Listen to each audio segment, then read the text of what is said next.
Hi, my name is Mark Newman. I'm Chief Analyst at TM Forum. I'm delighted to be joined today by two esteemed industry colleagues from Ooredoo in Kuwait, Tapan Tripathi, CMO of Ooredoo Kuwait, and Nirmal Upreti, Senior Director of Marketing. Good morning or good afternoon, gentlemen. Good afternoon, Mark. Pleasure to be here. Good afternoon, Mark. And so we're going to talk today about your transformation program. And it's a really interesting market, the Kuwaiti market. So I think a good way of starting the discussion is just to give everyone a chance to understand the peculiarities of the local market. So if you can just give us a brief insight into what the market looks like from a competitive perspective, from a demographic perspective, from a usage perspective. Well, first to start with, there are many peculiarities and it's difficult to choose a few. Kuwait is largely an expat market wherein 70% or 75% of the population is expats and 25% population is local. Kuwait is very advanced when it comes to telecom services. For example, 90% of the geography is already covered with 5G. That also describes very high penetration for mobile services, which currently stands close to almost 200%. And something which is unique to Kuwait market is very high data usage and very high demand for data services. So on an average, a customer typically consumes about 50 GB of data, and data prices are one of the cheapest in the world. So that puts this market in a very challenging situation, very high data demand, very high penetration, and very high competition. Thanks. And just to understand that data usage, so on average, nearly 2 SIM cards per person. And so how are people using the different SIM cards? Most of the people are using these SIM cards in their phone, but there is also a major chunk of these customers using those SIM cards in either fixed or mobile routers, tablets, even laptops, and a lot of this is being used for doing streaming and gaming. So it's when people get back from work, they'll spend the evening watching TV on their mobile device, on their Padlet or whatever else. So it fulfills the requirements of a fixed and a mobile broadband connection. Absolutely. The weather in Kuwait is almost on the extremes. So, for example, now we are having 50-degree outside. So people don't have much choices in terms of having outdoor activities. Hence, indoor entertainment and gaming is one of the most preferred and common option. Thank you. And I know that you operate in a competitive market. Ooredoo is one of 3 operators. If we think about the challenges of the market, I think you've already touched on it. I guess the challenge is, how do you run a profitable business when there's so much data consumption? Is that the main challenge, do you feel, of operating in your market? Yes, certainly. So profitability is one of the major, I would say, challenge. And also the other challenge is, which can be very well be, let's say, a part of profitability, is how do we really continue to attract and retain our customers? And so churn has traditionally been reasonably high, I guess, particularly in the prepaid market.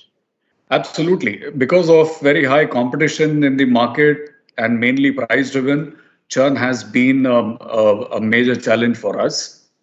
And so how have you addressed those challenges? And I guess we should think about your transformation program, which started some time ago, but we need to understand a little bit more about that program, and maybe we can bring Nirmal into this as well. Yeah, sure. So I will start and then I will hand it over to my colleague Nirmal. So you're right, churn being a major challenge. I think first thing that we did was to really focus on certain segments, and we decided to focus on the young segment, which is mainly in 15 to 24 years of age. And looking into that segment, we decided that digital is going to play a major role. And hence, we started the transformation about 4 years back. And we focused on both internal as well as external transformation. We developed all relevant products and services, and we always relied and always ensured that our customers should always find, buy, and use online.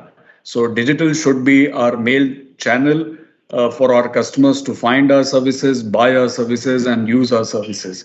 And we have been pretty much very successful in that. And now I can say that in Kuwait, we definitely have one of the best app and website, which is contributing significantly to our business.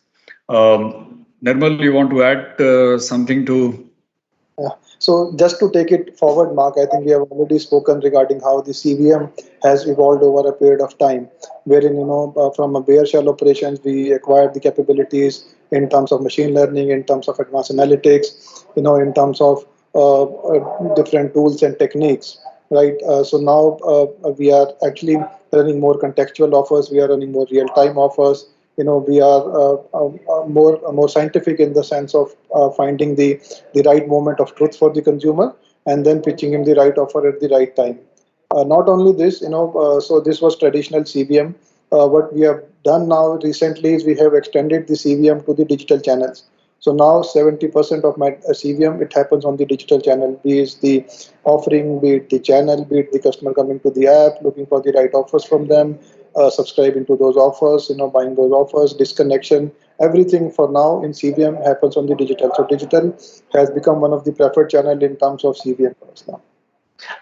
And with that customer value management, from the perspective of a customer, can you give me a sense of how you're able to personalize the experience and personalize the offers to a customer? Sure. So I'll give you two examples, Mark. So Kuwait, this is one of the countries which is very small in size, right? So it's not like US or Canada or any other big countries where people can actually spend their vacations and time, traveling inside. So if there is a break, people tend to move out of the country, right? So what we did to increase the penetration of roaming, we launched a real-time roaming campaign.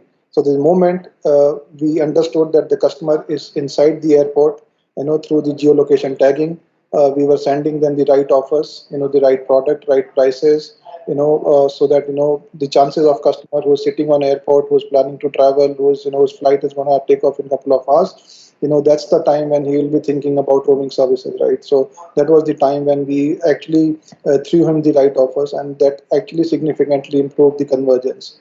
So that's one example. So the other example that we recently rolled out is on the loyalty. So now we have a very successful loyalty program, that's Nujum, right? And Nujum offers a lot of deals for the consumers. Like the deals can go up to like buy one get one free.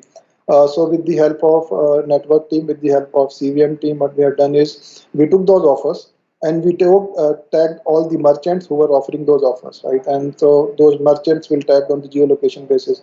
And the moment my consumer was reaching or nearing to those locations, there was a real-time campaign that was getting triggered to the mobile number of this consumer on either on the digital channel or through SMS that, now you have a special deal, let's say from Louis Vuitton, you can go and can take this, consume this voucher and get a 20% discount there. So these are the kind of contextual stuff that we are doing. And how have you measured the improvements in your customer value management? What have been the main KPIs that you've adopted? Yeah, so the main KPIs, Mark, is the net incremental revenue, and I think Tapan has already spoken that from a range of 1 to 2%. Now we have already come to the range of 5 to 7%, and the target for this year that we have taken for us is the 10%. Interesting, and I know that you've engaged with Comviva in adopting this sort of new CVM strategy. Can you give us some idea of the process of transformation? How long that transformation took, what the main challenges were, what are the main areas of expertise that Comviva brought to you? Yeah. So the biggest capabilities that Comviva gave to us was in terms of technology, because Comviva globally is renowned in the sphere of technologies. So the kind of tool, the CVM campaign tool that they brought in is world class. It's very easy to navigate. It's very intuitive. Any customer, or sorry, any agent who's sitting behind the desk, they can design the campaigns, and it actually has speed up the time to market. From a campaign that used to take about 2 days, we are running the campaign now in a couple of hours. So that's one enhancement. The other enhancement is in the area of the machine learning and the advanced analytical capabilities. Previously, when we were doing in-house CVM, we didn't have too many forecasting models. With the help of Comviva, we have now more than 40 models. So in the sense of technology, in the sense of advanced analytics and the data science capabilities, we have really gained a lot from them. Okay, thank you. Well, Nimal and Tapan, I know that transformation projects can be pretty difficult and challenging. In your case, it sounds as if you have real success. So congratulations with that, and long may your success continue. But thanks for your time. Thank you. Thank you very much, Mark.